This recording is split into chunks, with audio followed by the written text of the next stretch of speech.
श्री राम। आज मैं आपको बता रही श्री राम सब में है। राम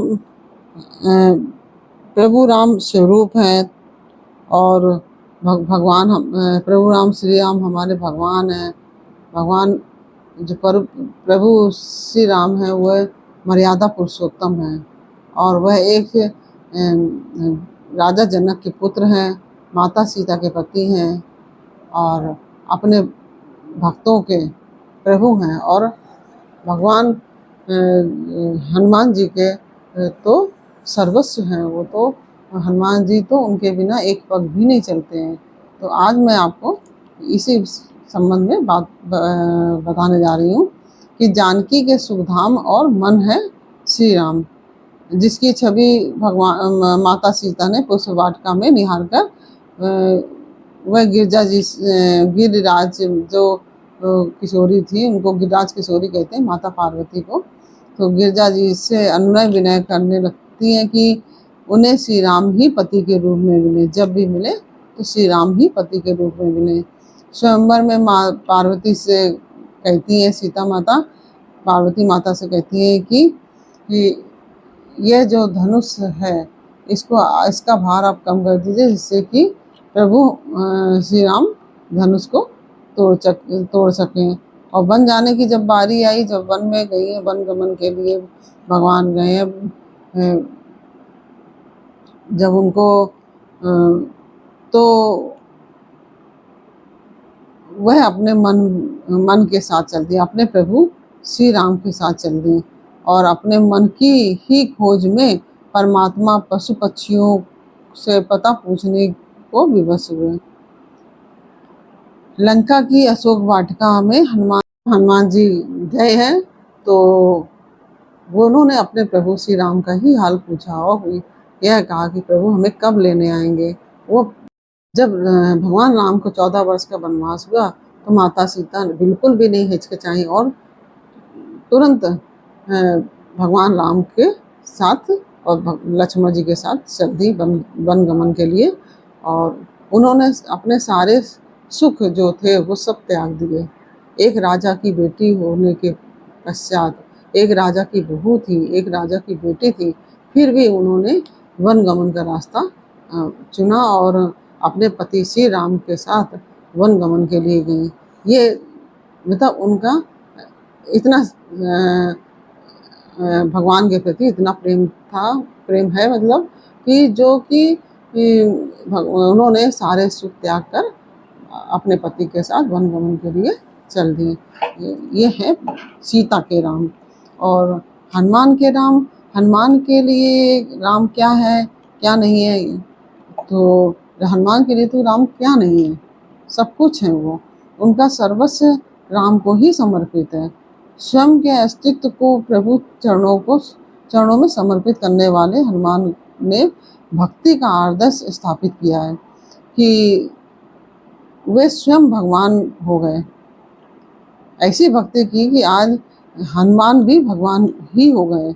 और कदाचित इसलिए कहा जाता है कि राम को पाने का मार्ग हनुमान से होकर जाता है।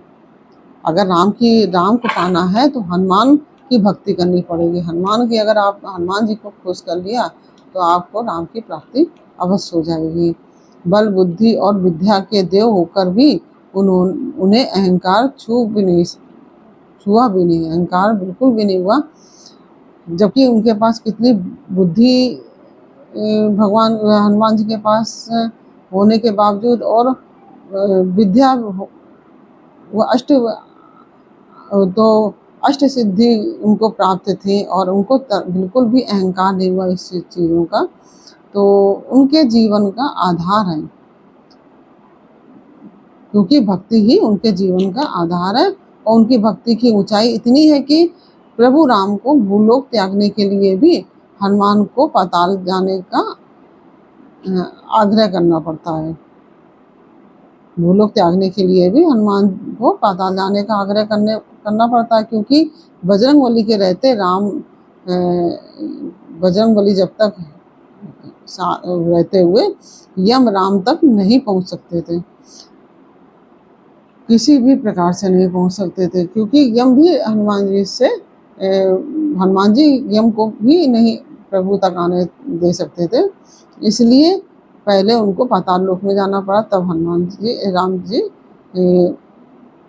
अपने ही लोक पे गए।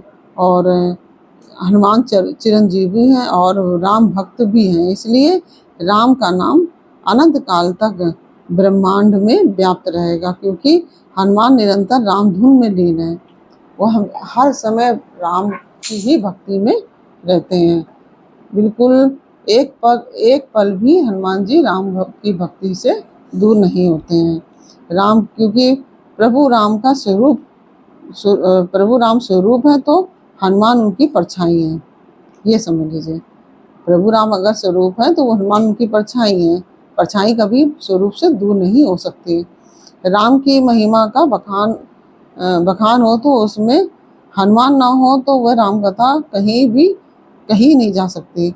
अंजनी पुत्र की महिमा इतने से समझी जा सकती है कि प्रभु राम ने जब कहा कि मैं तुम्हारे ऋण से उऋण नहीं हो सकता, तो तुलसीदास को लिखना पड़ा कि इन राम भक्त को राम से अधिक जानिए, क्योंकि राम ने खुद को ऋणी बताकर हनुमान को राम नाम का साहूकार बना दिया। अवधपुरी के शिखर पर खड़े होकर समूची अयोध्या की पहरेदारी करती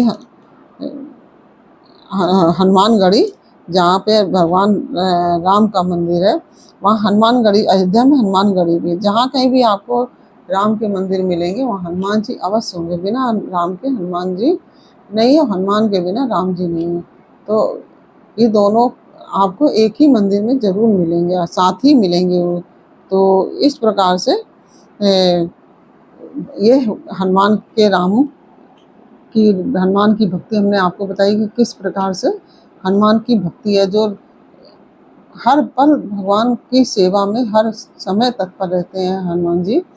और हनुमान की भक्ति के बिना राम मिल ही नहीं सकते हैं। और यहाँ हम आपको एक बात और बताना चाहेंगे कि जैसे आप हनुमान चालीसा पढ़ते हैं तो यह राम जी को प्रसन्न करती है। जैसे हनुमान चालीसा का पाठ करेंगे तो वो रामचंद्र जी उससे प्रसन्न होते हैं, और हनुमान जी को प्रसन्न करने के लिए आपको सुंदरकांड का पाठ करना पड़ता है। तो भगवान राम और हनुमान का ऐसा जोड़ है। तो अब हम आपको बता रहे हैं कि भारत के राम कैसे हैं। भारत के लिए राम क्या है। प्रभु राम जब वन गमन को लेकर संतुष्ट इसलिए हैं कि वे जानते हैं कि भरत के हाथों में उनका राज्य सुरक्षित रहेगा। राम भरत के लिए मात्र ज्येष्ठ भ्राता ही नहीं है, उनका आदर्श भी है, क्योंकि भरत जैसा त्याग तो कोई कर ही नहीं सकता है। अगर रामायण पर चर्चा की जाए तो जितना भरत ने त्याग किया है, इतना त्याग कोई भी नहीं कर सकता है। मानव इतिहास में भातृ भक्ति का भरत जैसा उदाहरण मिलना दुर्लभ है। और विधि का विधान की यात्रा में जब वह यह पड़ाव आता है कि उनके बड़े भाई का राज्य उन्हें सौंप दिया जाता है, तो स्वयं भाई की ही आज्ञा से उन्हें वह राज्य संभालना पड़ता है। तो वे नया दृष्टांत देते हैं कि राम की पादुकाओं को सिंहासन पर रखकर और उनके नाम का प्रतिनिधित्व करते हैं, और इसलिए राम भी हनुमान के प्रति वात्सल दर्शाने को कहते हैं। तुम मम प्रिय भरतहि समभाई, हनुमान जी से भगवान श्री राम कहते हैं तुम मम प्रिय भरतहि समभाई, तुम हमारे लिए भरत के समान ही भाई हो। और भरत जी जब खड़ाऊ लेके शासन करते हैं अयोध्या में, तो कभी भी उन्होंने सिंहासन पे बैठे नहीं है, उन्होंने खड़ाऊ रख के ही आसन पे भगवान को ही साक्षी मान के ही राज किया है।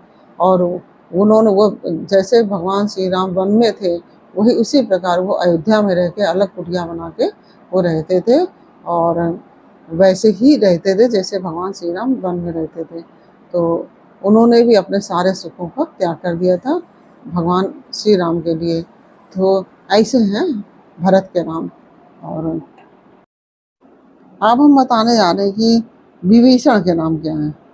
विभीषण के राम जो हैं वो विभीषण के सखा हैं राम। ऐसे मित्र हैं जिनमें विभीषण भक्त वत्सल की छवि पाते हैं। और बाबा तुलसीदास ने सुंदरकांड में कई बार इसका प्रमाण भी दिया है। और भगवान श्री राम कहते हैं कि सुनो सखा निज कहूँ सुभाऊ, जान मुसुंडी शंभु गिर गिर जाऊ। श्री राम से विभीषण शरणागति मांगते हैं। जब आते हैं भगवान विभीषण जी शरणागति के लिए, तो श्री राम से शरणागति मांगते हैं और